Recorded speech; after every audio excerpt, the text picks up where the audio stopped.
Naonanga hakuna venye ataweza kunisaidia vingine. Nasema wacha hata niende nikatafuta kazi. Nikipata pesa nyingi hata mboga nanunuanga. Na wakati umekosa? Tunapika ugali pekee. Unakula hivyo? Mamake kwanza kabisa mamake yako hai, lakini ni mtu hawezi msaidia kabisa. Hata na nini? Hata kumchotea maji. Huyu kijana ndiye anajichotea. Sasa na babake pia si unaona amekufa tayari. Sasa huyu kijana ni kama yeye tu, ni kama yeye ndiye mzazi na ni yeye mtoto. In these dry lands, we can refer to them as a hardship area of Roire in Meru County. We encounter a 15-year-old boy who is taking care of his household. He is the child and yet he is the parent to his mother because his mother is mentally challenged. Let's listen in to the story of Anthony Njagi. My name is Kingori Wangeshi and this is an episode of my story. Kwa majina naitwa Anthony Murioki Njagi. Niko grade ya 10. Miaka ni 15. Tumekuja hapa siku ya leo manaka tumeelezwa kwamba wewe ndiye unatafuta chakula kwa nyumba yenu, lakini tungetaka kujua ni kwa nini. Tuelezee nyumba yenu iko namna gani? Wazazi, uko na brothers na sisters ama namna gani? Niko na brothers. Alafu kwa nyumba tupatangi hata chakula. Alafu naendanga na funjo kwa kichaka, naenda tunapata chakula. Unaenda kwa kichaka kufanya nini? Kufunja kuni. Alafu naenda nauza huko chini ama naenda nachunga. Tunapata pesa. Tunanunua chakula. Wewe ndio unafanya hiyo kazi na mbona sio mamako ambaye anaenda kufanya kazi mpate chakula? Juu ako na ugonjwa wa mguu na hata akili. Uko na miaka 15 na uko shule grade 10. Unaweza aje kusoma na kufanya kazi ambayo inaleta chakula? Nafunjanga kuni, tunapata chakula and then keshoe naenda shule. Ile siku ambayo unaenda kuvunja kuni hauendi shule? Hapana. Kwa wiki moja unaenda shule siku kama ngapi? Siku kama 3 hivyo. Hizi zingine unakuanga wapi? Naenda kutafuta chakula huko tu. Hebu tuelezee ile siku ambayo hujaenda shule, tuelezee kuanzia asubuhi, ukiamka unafanya nini mpaka jioni? Naamkanga na nakula kama kuna chakula yenye iko. Alafu naenda kutafuta kazi huko kwa kijiji. Alafu nikipata kama ni kuchunga nachunga. Alafu napata kuchunga nini? Ng'ombe. Alafu napatiwa pesa usiku ama jioni. Alafu naenda nanunua chakula. Kwa siku moja ya kuchunga ng'ombe unapata pesa ngapi? 150. Sasa umelipwa hiyo 150, unaifanyia namna gani? Unaigawa aje? Nanunuanga chakula. Singine nanunua sabuni, nafua nguo za shule. Naenda shule. Nataka kujua hii 150 unaigawa, unanunua nini na nini na nini na nini? Nanunuanga unga. Alafu unga kubwa ama ndogo? Ile kubwa. Alafu nanunua kama ni sukuma za 10 na sabuni. Nani ukishaleta hizo vitu nani anapika? Ni mimi tu bado. Wakati unafanya hiyo yote mamako ako wapi? Anakuanga nyumbani ama anaenda huko kwa kijiji. Akienda kwa kijiji anaenda kufanya nini? Sijui juu saa zingine hata simuonangi. Hiyo ni siku ambayo umeenda kuchunga ng'ombe. Hebu tupatie picha ya vile ile siku ambayo unaenda kuvunja kuni. Naamkanga. Alafu naenda hata huko kwa brother yangu. Nikipata chakula na kuja nyumbani nachukua kisu Alafu naenda huko kwa kichaka, navunja kuni, nikikuja natafuta. Wakati unavunja kuni, unavunja kiasi gani?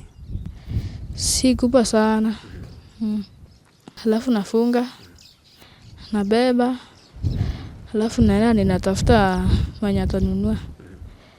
Zikipata na nauza, ninanunua chakula. Wakati huo unauza pesa kama ngapi hivi? Hata 50. Hiyo ni kazi ambayo umeshinda ukifanya siku mzima? Juu hata hakuna watu wengi eti wanatakanga kununua. Kwa nini? Juu hata wako na kuni. So unauzianga kina nani sana sana?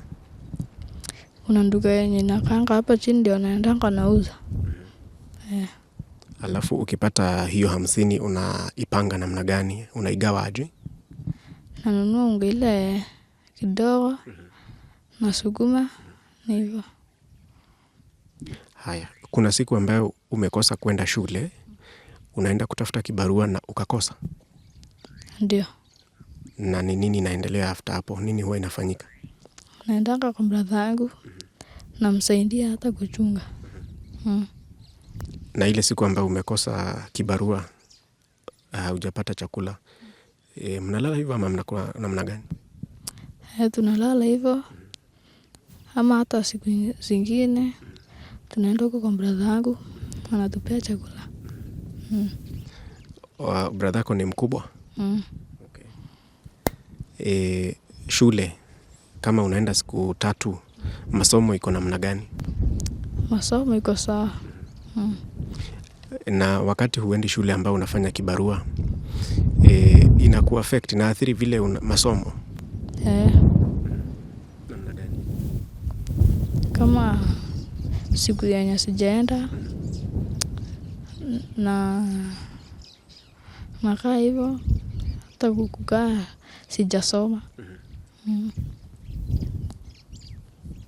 Na ungetamani kuwa unasoma kila siku Monday to Friday kama wanafunzi wengine? Ndio. Mimi nataka nikikuwa niwe mtu mzuri. Niwe mtu mzuri kwa kijiji.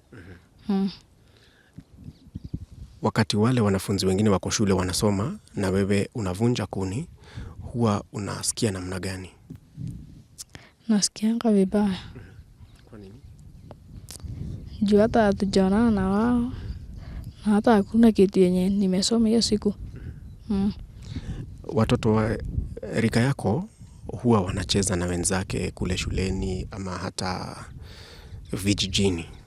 Wewe unacheza saa ngapi? Wakati niko kazini, siendangi kucheza. Na unatamani hayo maisha ya mtoto yani awe anacheza na wenzake? Ndio. Sasa mtazamaji angetaka kujua umefanya hiyo kazi ya kwenda kuvunja kuni kwa muda gani? Kama kutoka saa 5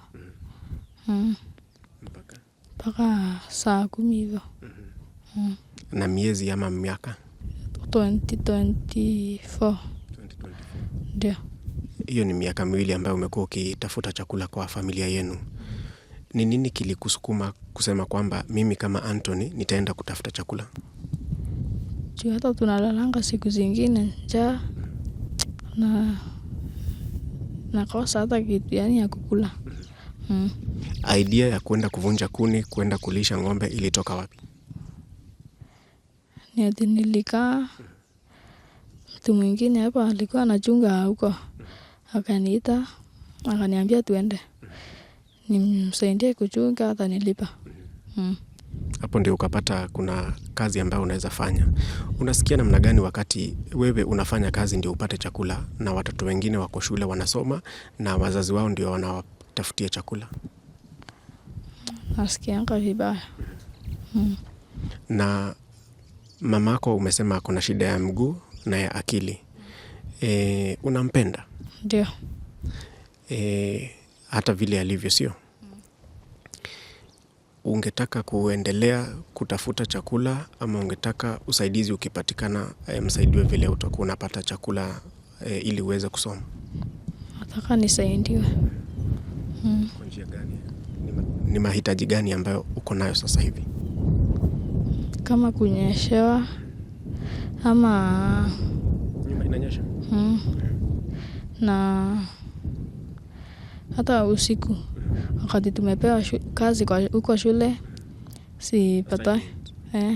sipatangi nini, tunakanga kwa giza, nakosa kufanya na hata kulala njaa. Anthony, unaweza hesabu zile siku ambazo umelala bila kukula, yani umelala njaa? Hapana. Kwa nini? Ni nyingi. Ndio. Sasa wakati umelala njaa, asubuhi yake tuseme ukienda shule kuna kuanga na chakula imepikwa shuleni? Saa 7. Ndio. Jana usiku ulikula nini? Nilikula githeri.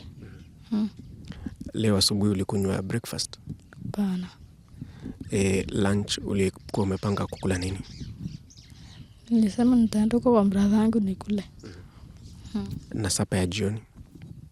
Hata sapa nitaenda nimsaidie kazi.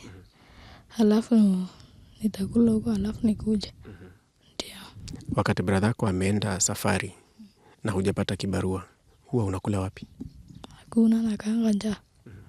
Ndio.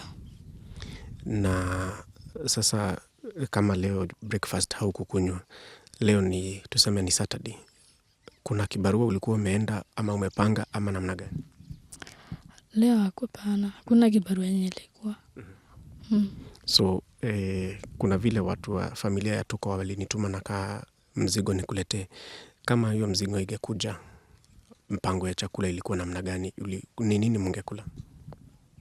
Ningeenda hata natafuta kuni. Halafu nakuja natafuta wa kununua. Nauza. Ndio. Kuni zinapatikana kwa urahisi ama kwa ungumu? Ungumu. Na sasa huku kwa sababu ni kijijini, kila mtu umesema ako na boma, ako na kuni. Nani haswa ananunua kuni na anapeleka wapi?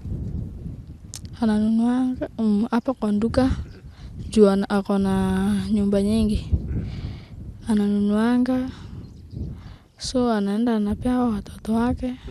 Wanapika nazo.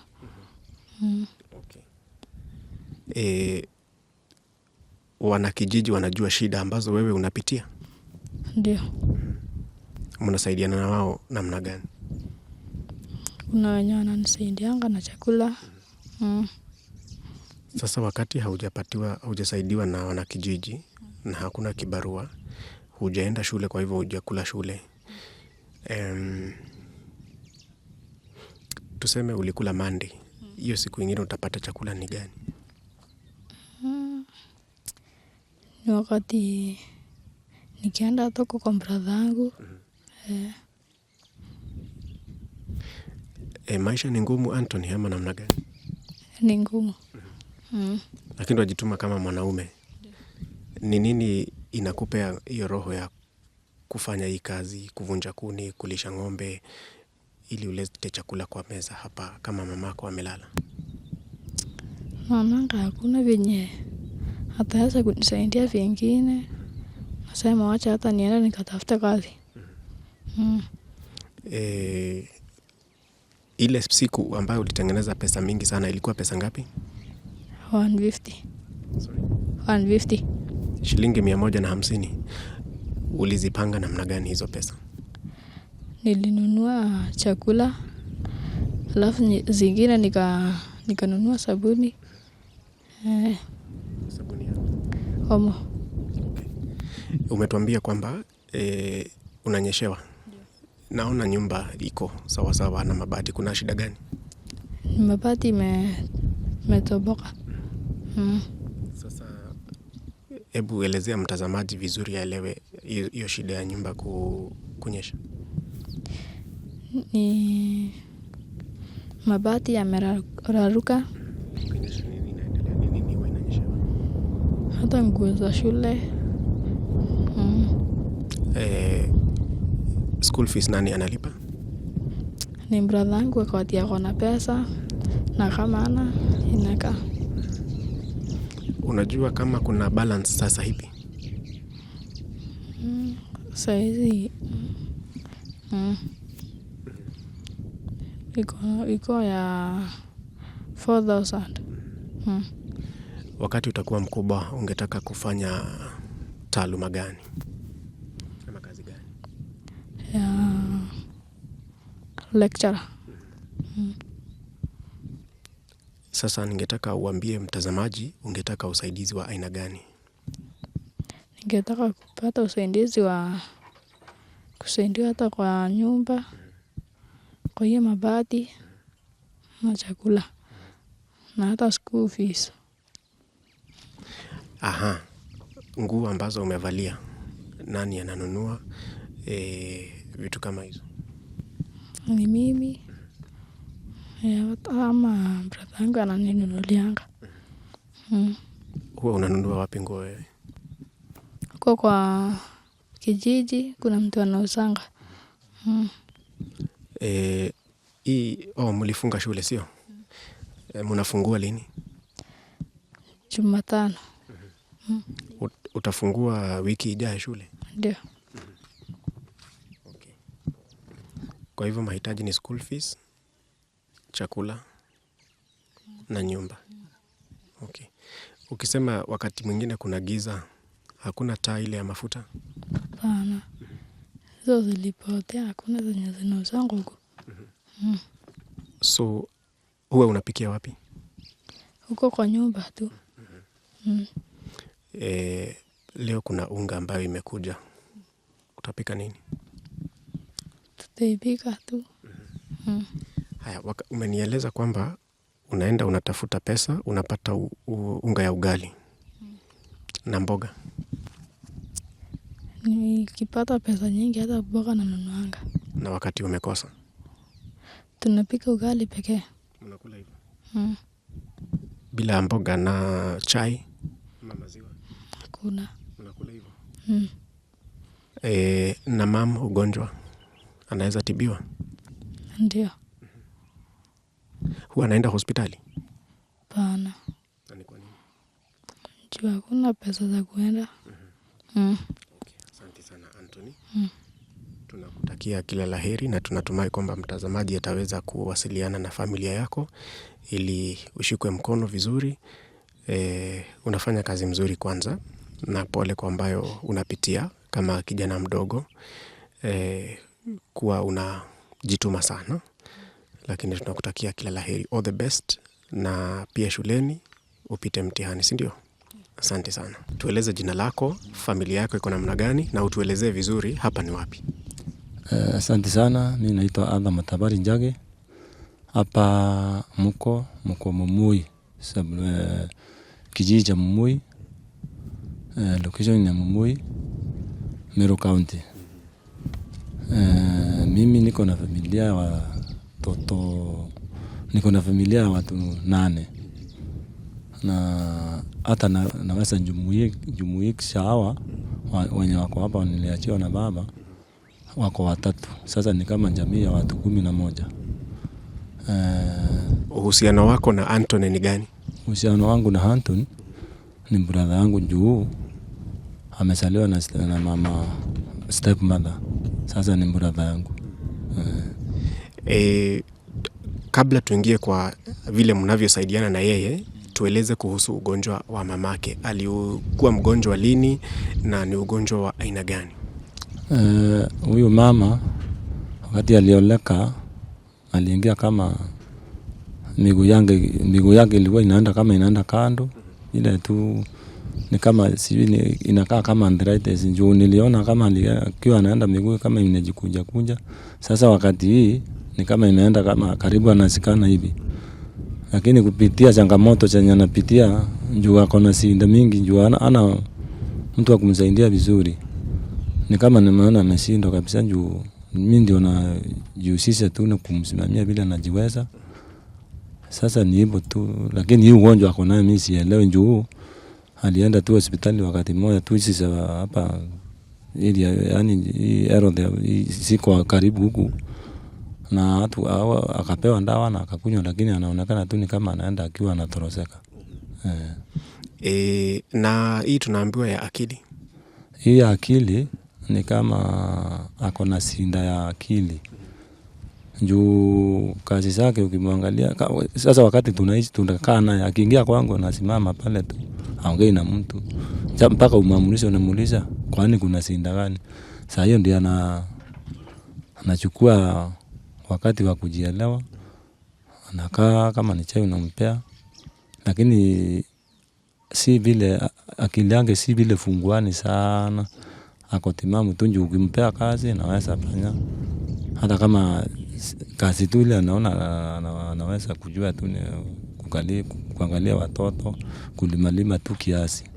Sasa ana uwezo ile mento akili yake haiko sawa vizuri, na ukimwangalia sasa ni kama anaenda tu akili kienda inapotea. Umesema mzee alikuachia hii familia. Hebu tueleze ni nini kilitendeka kwa mzee? Sasa ni baba yenu nyinyi wote. Sinda ile ilikuwa kwa baba. Yeye alianza kuonjeka zamani sana, kama miaka karibu 20 hivi, kama 30. Hii mzee kuna wakati mmoja akiwa tu mgonjwa, kulikuwa na dispute ya machamba huku. Sasa tukachikwa na yeye na brother mwingine yangu, tukaenda yani vile watu walikuwa nasosana. Unajua vile watu wakianza yani kugombana, kuna mambo inaingia sasa mpaka watu wanasema uongo, unachukuliwa unapelekwa rumande. Sasa kukaa huko ndio alishikwa na hii ugonjwa arthritis. Mzee akakaa naye, ikakaa akiwa anahudumiwa. Sasa ikafika wakati mwingine, sijui nimefikiria ama nini, akapigwa na stroke. Sijui tulienda hospitali huko Isiolo, ikasemekana sijui ni stroke ya kichwa. Jua alisimika, hakuweza kuongea ama nini. Mimi mwenyewe nikakaa naye kwa hospitali kama siku 16 days hivi, kama 18 hapo. Si Mungu tu akamchukua. Sasa kumchukua ni kuomboleza, tukamsika. Ndio tuliachwa tu na hawa, na tegemeo langu tu nijaribu tu vile nawezavyo, mpaka nikajaribu vile mtoto anaweza hata kujisaidia kimasomo, na vile anaweza tu kupata kitu tu ya kumwezesha kukaa tu kimaisha tu. Baba yenu ndiye amepumzika hapa nyuma yako? Ndiye amepumzika hapa. Umetaja masomo. Ningetaka kujua kama kuna school fees balance na nani analipa fees pale shuleni. Sasa kulingana na vile ilienda, huyo kijana mzee alienda kama hakuwa ameenda shule. Sasa nikajifikiria hivi, nikajipanga tu. Nikaulizia wale ambao naweza kunisaidia, ndugu zangu wengine wakakataa. Kuna mwenye kuna msichana ako Isiolo huko, akatoa fulana na chati. Halafu mimi nikajaribu tu, nikapata tu sijui 1000 hiyo, unajua ni ndesku. Nikajaribu tu, nikapata pesa na vitabu na vile ambayo ilikuwa inatakikana kwa shule. Nikajaribu mpaka akaingia shule. Na umetuambia wewe kazi ambayo unafanya ni gani? Kazi yangu ni nafanya kazi ya kibarua tu, ile yoyote ile naweza pata. Kama tuseme kama kuna kazi kama ya hata kulima, hata najipanga juu kuna tumiti huku, nikakicha tumakaa, napata kitu tu ya kujisaidia. Mpaka nikajipanga, nikapika hapo, na nachunga tukuku wangu hapo. Hivyo tu. Wakati nilikuwa nimeuliza kijana, wakati umeenda safari na yeye hajapata kibarua, wanakula nini? Wewe apart from sasa kumwambia wakuje wakule kwako, unawasaidia kwa njia gani? Kwa njia ninazoweza kuwasaidia, nawaambia hata wao wasilale. Sana sana huyu kijana ajaribu tu bila awezavyo, hata kama ni kutafuta tukuni. Unajua watu hawana nguvu ya vilivyo, Mwambia tu kama ni tukuni tafuta mtu tu mzie upate tu angalau kitu akula hiyo siku, na hiyo tu siku ishe hivyo. Ni hivyo tu. Wanakijiji wanajua ambayo huyu kijana anapitia hapa? Wanajua. Wanasaidiana na wao ama mnasaidiana namna gani ili at least kumrahisishia maisha, maana ni mdogo? Nijaribu kuwaelezea lakini wengine walikataa. Sasa nikaachwa naye tu mimi peke yangu. Ndio unaona nilijaribu tu kujitahidi mpaka amefika hapo. Ni hivyo. Uko na kijana ama uko na mtoto ambaye ako age yake? Wako. Niko na watoto wa age yake, wasichana wawili wako hapa.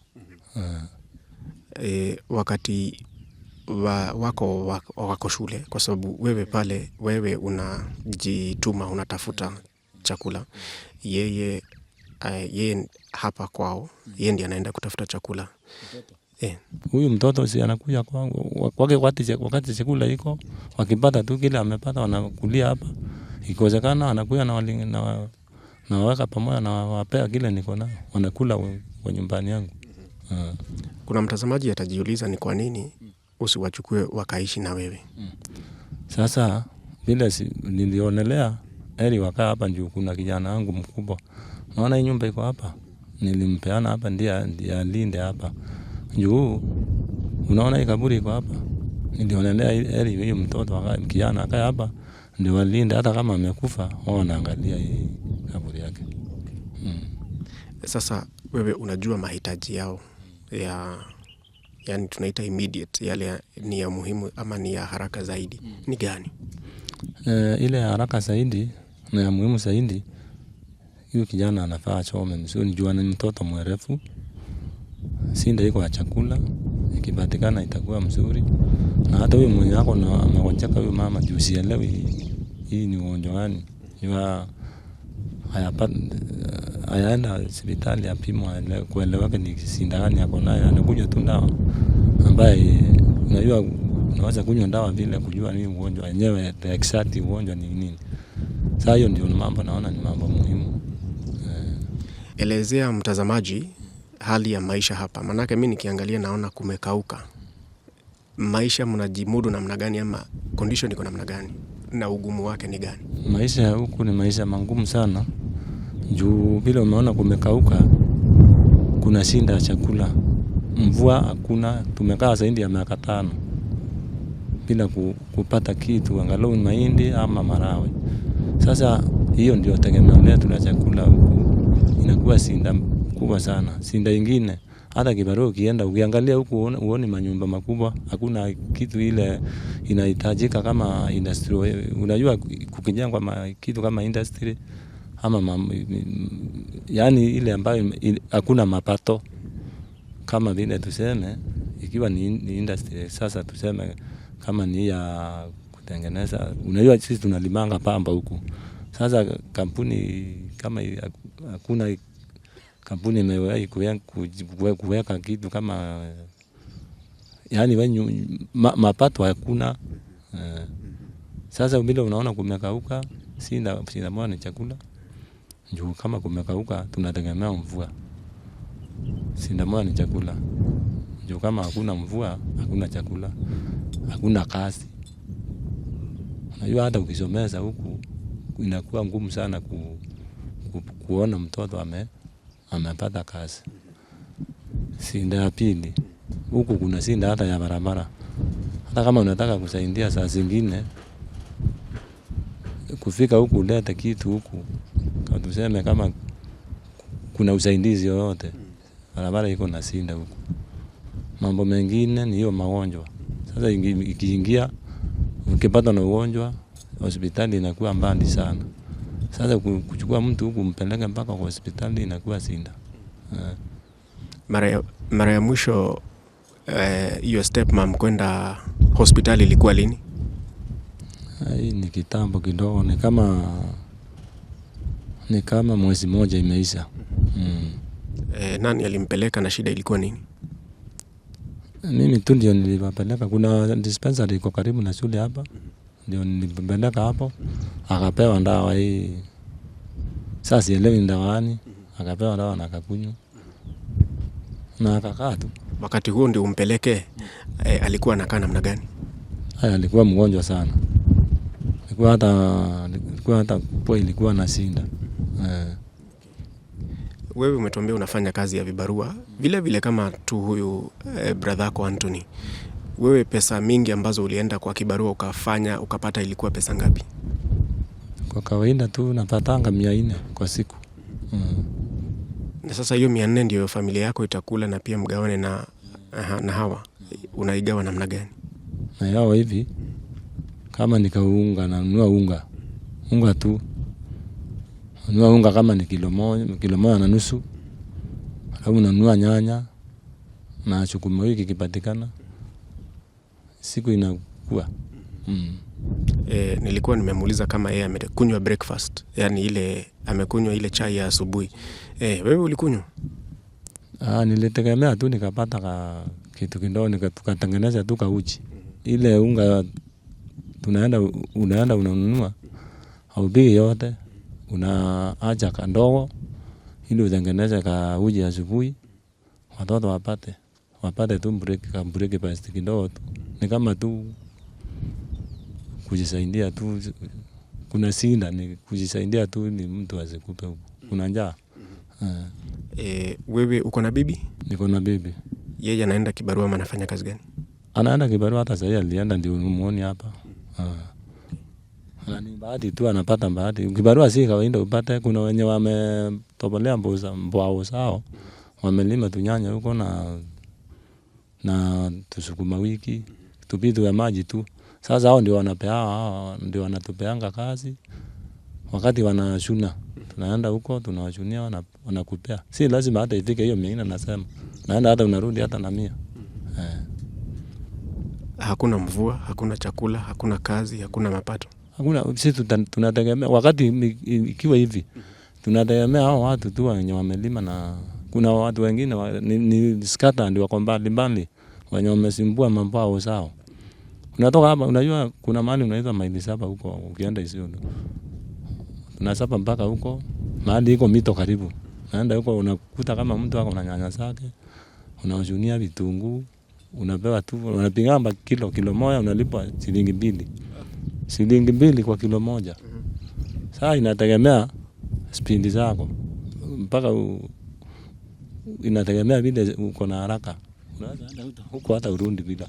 Yani ukitoa vitunguu kilo moja unalipwa shilingi 2. Unalipwa shilingi 2. Kwa siku utavuna vitunguu kama kilo ngapi sasa? Itategemea spindi zako, lakini the maximum unaweza tupata kama hata 200. Ama 150 hivyo. Juu si wewe peke yako, unakuwa watu wengi. Hiyo ndio hali ya maisha ambayo huyu kijana amejipata kwake. Ndio amezaliwa kwenye maisha kama hayo. Na mmejaribu kuengage watu kama viongozi kama wa kijiji, kuna chief, kuna assistant chief, kuna department ya watoto, vitu kama hizo?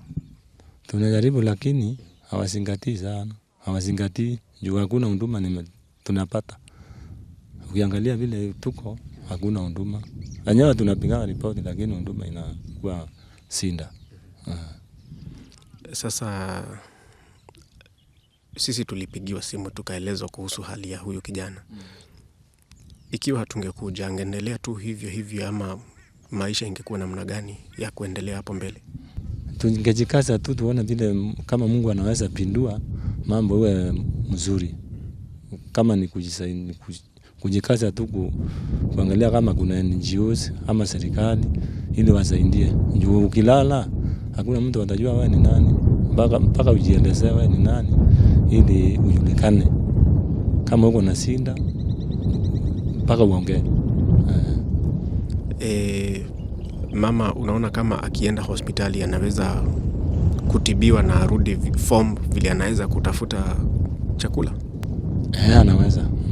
Juu zamani hakuwa vile yako sasa. Na hamjajua ni nini namsumbua kwa akili? Hajajua vizuri, hatuelewi. Sasa kijana ametueleza kwamba unamsaidia na chakula wakati mwingine na anakuja kula kwako. Suppose akikuja jioni huwa anarudi kulala hapa ama analala kwako? Wakati mwingine analala kwangu, kuna wakati anakuja hapa, na kuna msichana wangu ameoleka mahali. Wakati ilikuwa ngumu hivi, nilionelea juu mahali ya hiyo msichana hako ni karibu, lakini si karibu. Kutoka hapa kuenda mahali shule iko ni kama kilomita 5. Sasa nikaonelea kuliko atoke hapa aende huko na arudi hapa tena, nikaonelea heri niongea na huyu msichana wangu akae naye tu, kama vile napata nawasaidia, ili hao anatoka hapo anaingia shule. Wakati baba yenu alikuwa hai, naona alipomzika miaka 2 imepita, na kijana ametuambia amefanya hii kazi ya kuvunja kuni na kuchunga mbuzi na ng'ombe. Tuseme kwa kipindi kama miaka 2 hivi, maisha ilikuwa namna gani kabla mzee apumzike? Maisha tu ilikuwa mangumu, lakini faida tu ni vile unajua mzee penye wazee habaribiki neno. Tulikuwa tunaenda natupea mawaidha na tunazingatia ili kama mambo kama haya imeingia tujue vile tunaweza kujisaidia. Na hali ya kupata chakula na nini ilikuwa namna gani? Unajua huku mvua inanyesha ikipotea na tunategemea mvua. Sasa kuna wakati mvua ikiingia unaweza pata tu kidogo ile umelima. Wakati haiko inakuwa ngumu tu, na unajikaza tu kutafuta mahali unaweza pata ili upate kitu ya kuwezesha uishi vizuri. Wewe mlivuna lini mara ya mwisho na nini ulikuwa umepanda? Hai, mara ya mwisho sijui ni kama 2010. Lakini si vile, kidogo tu. Hii ni area inakaunganga sana. Kidogo. Na tunapanda marawe, mahindi, kazi kiropu ni pamba. Hata rutuba huku iko sawa, sinda ni mvua. Asante sana Arthur, na uendelee kushikilia kijana kabla hii familia kubwa ya Tuko ijue vile wataweza kufanya na yeye wanamshikilia na mna gani. Asante sana. Thank you very much. Thank you. Mimi naitwa Purity Kamanzi Stanley. Mimi ni mkaaji wa hapa. Kunaitwa Mumui Village, Mumui Sublocation, Mumui Location, Kenjai Ward, Tigania West Sub-County ni Meru County. Sasa huyu kijana si nimekwambia mimi ni jirani yao hapa. Hata wakati mzee alikuwa hai tulikuwa na urafiki na hii familia. Na pia hata ndugu yake mkubwa ni rafiki pia. Hata saa hii mambo mingi tunafanya kwa pamoja. Sasa na hata kuna chama tunakaa na yeye. Nakaa na yeye kwa chama ingine tunaendanga Mande. Sasa kuna siku amewahi nipata hapo kwa barabara nikienda, tukaenda tukiongea, akaniambia kijana ni kama analemewa na shule juu ya kukosa chakula, school fees, na akajaribu kunielezea hata mambo ya ndani yale siku anajua mbeleni. Hata kama mengine nilikuwa najua si yote. Kuna yenye nilielezea ndani, kama mtoto huwa ananyeshewa usiku, yeye hana mapato vile, naona vile kumekauka. Anajaribu kuwapea chakula, anajaribu vyenye anaweza, lakini ni kama imesindikana. Sasa sijui afanye nini. Kaniambia wewe sasa Purity, wewe ni rafiki yangu na umesikana na ofisi ya mheshimiwa, mnafanya kazi na yeye. Unaweza kweli peleka hiyo issue ya huyu mtoto tuone kama vyenye anaweza saidika, hata kama ni kimasomo tu peke yake. Mheshimiwa yupi? Mheshimiwa Dr. Kanyuithia Mutunga. Sasa nikaenda nikaelezea coordinator, kuna coordinator sasa mkubwa wetu mwenye tunafanya naye kazi. Sasa nikaenda nikamuelezea, nikakuja nikamuonyesha mpaka hapa. Hata yeye akastuka na akaanza kuniuliza mbona siku anasema mbele. Nikamwambia nimeelezewa hii mambo ya undani, nimeelezewa njuzi, siku anajua ningewaambia kitambo. Sasa wakati tulienda huko mkutano kama mwezi mmoja uliopita, tulipeleka hiyo issue ya huyu mtoto na tukajaribu kuongea na ofisi. Tukaambiwa sasa ikiwezekana wataona kama watasaidia kama ni school fees njuu mtoto anasoma day school, waone kama wanaweza msaidia mtoto aende shule. Sasa lakini hatukuhakikishiwa, wakatuambia tutapewa feeding back. Sasa na hata saa hii hakuna yenye tumepata. Sasa ndio coordinator akaniambia kuna njia ingine tunaweza ona kama huyu mtoto atasaidika. Kuna wageni wangu watakuja, nitajaribu niongee na wao kama watakubali wapitie. Kwa tupigie picha, unajua mtoto hawezi, kuna mambo ambayo anashindwa kujieleza. Tuelezee vile unajua hii familia, yani zile shida ambazo yeye mwenyewe anapitia. Huyu mtoto ile sinda inaonekana tu automatically. Ukipita na hii barabara kama leo sini Saturday, huwezi mkosa na tukuni akiweka kwa kichwa yake, akiteremka akiulizia kama kuna mtu ananunua. Saa ingine unampata akiwa na ng'ombe za watu. Kuna mang'ombe anahamia huku kama wakati huu ni wakati wa kiangazi, kuna watu wengi wanakuja kutafutia ng'ombe zao malisho huku. Sasa wanakuja wanachukua watoto wadogo kama hawa. Sasa huyu alikuwa mmoja wao, wanaenda wanachungia mtu ng'ombe na saa jioni anampea kakitu. Na nimejaribu kuongea na huyu kijana, siku moja tumepatana naye pale kwa barabara, akaniambia anapewa, ananunua unga, anakuja nayo jioni wanapika na mama hapa. Ugonjwa wa mamake unaujua kwa kiasi gani ama namna gani? Ni mgonjwa, njoo hata ukimuona akitembea, anatembea kama mtoto mwenye anajifunza kutembea. Kama anaenda kuanguka hivi, lakini yako na hata shida ingine ya akili, akuangi na akili timamu. Wewe mumesaidiana vipi? Amenieleza kwamba unamsaidia chakula wakati mwingine. Ndio ufikie hapo, unajua kwamba kama wanalala bila kula. Wanalalanga. Kijana ni rafiki yangu sana, hata ananipata hata mahali niko saa hii anakujanga, anajaribu kunielezea yenye anapitia. Njumi nilifanya urafiki na yeye sana. Hivi sasa ambapo tuko hapa, mamake anaelewa ni nini inaendelea? Hawezi elewa. Hata unaweza muongelesha na sindo kuongea na wewe. Sasa hivi anafikiria ni nini inaendelea? Ajui. Ile anaweza elewa ni ukimpea chakula. Hawezi jua. Lakini hata sisi hajui, haoni sisi ni wageni. Yani ni wageni, lakini hawezi comment anything. Ajui ni yeye tunazungumzia. Ajui. Sasa mama kama huyu ataweza kulea kijana Anthony? Huyu mama peke yake akipatia huyu mtoto hawezani nayo kabisa. Hawezi mlea. Kuna swali nilikuwa nimeuliza brother yake, lakini pia wewe nitakuuliza. Manake umesema ulikuwa unawajua hadi baba yao akiwa hai. Maisha yao yalikuwa namna gani? Beleni hawakuwa hivi. Njoo huyu mzee alikuwa mzee anajitahidi, alikuwa analima na mbeleni hakukuwa na ukame kama huu wenye huko saa hii. Alikuwa na kambusi yake, kang'ombe hapa, lakini kwa bahati mbaya aligonjeka, hizo vitu zote akatumia kutibiwa.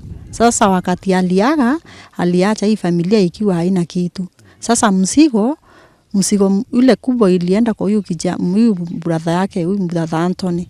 Yeye ndiye anawasaidianga na ni yeye ndiye anawaangalianga, hata akikosa kitu ya kuwasaidia anawaangalianga, anaona wako sawa sawa. Ndio utupigie simu sisi, utuelezee kuhusu kijana. Lazima kuna jambo ambalo lilikuguza roho. Ni gani? Ni nini uliona kijana akipitia? Kijana ile iliniudhi sana. Kijana wakati wa shule, yeye ako kwa ng'ombe za watu. Mara ako na kuni, anaenda kuuza.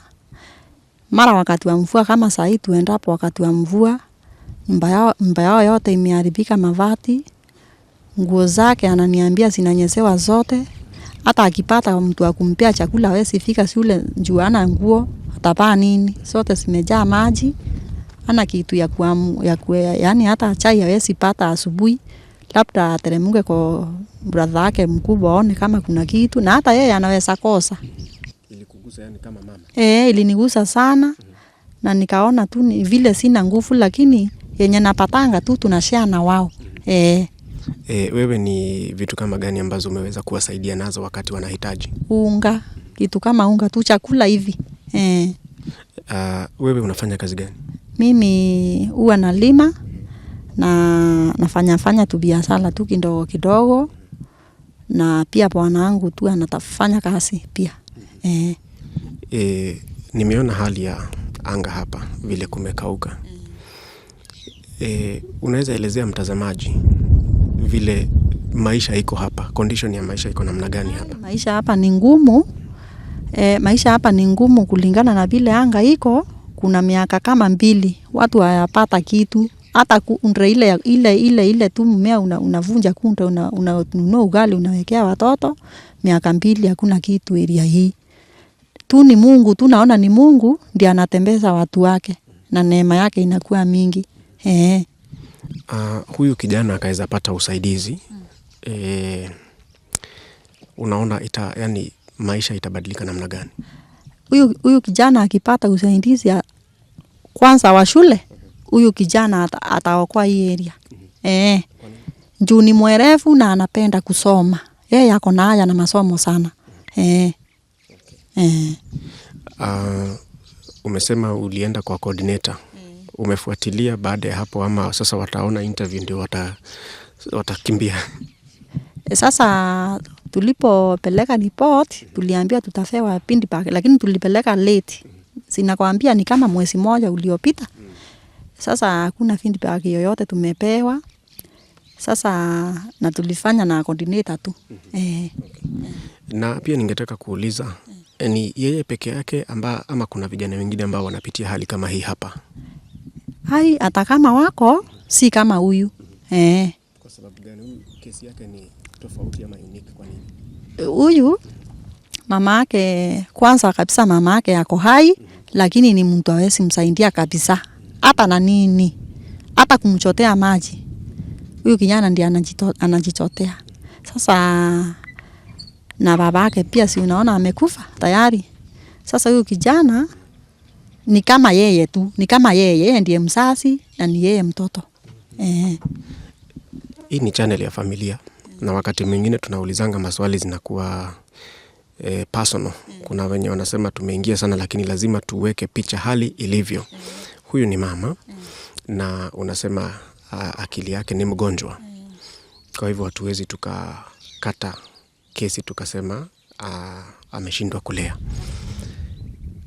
Na usafi, unajua mama wako special, wako na siku zao. Na pia usafi, kwenda haja mambo kama hayo namna gani? Mambo ya usafi iko chini kabisa. Njoo hata ukiingia kwa hiyo nyumba itakwambia. Yenyewe itaongea. Sasa siku nyingine nilijaribu kuongea na kijana, nikamwambia hata kama mama kwa hivyo, yeye anjitahidi. Hawa anafagia nyumba, anaosha tu vyombo, wakati yule ako ana kazi, anaosha vyombo, anafagia nyumba, anajifulia nguo pia, anafulia mama skati moja, blouse moja. Saa nyingine anamwambia aoge, namwambia hata ukimwambia hakuna aibu, juu ni mzazi wako, lazima hata yeye akuwe msafi. Ukibahatika na sabuni usifue nguo zako peke yako. Tumeongea na kijana, siku nyingine alilala kwangu. Unamaanisha huyu kijana ndiye anafulia mamake nguo?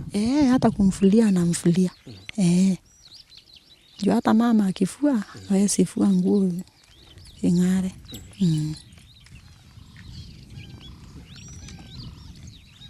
Wewe kwa mtazamo wako, unaona kijana anapitia maisha ya aina gani? Maisha mangumu. Mangumu kabisa.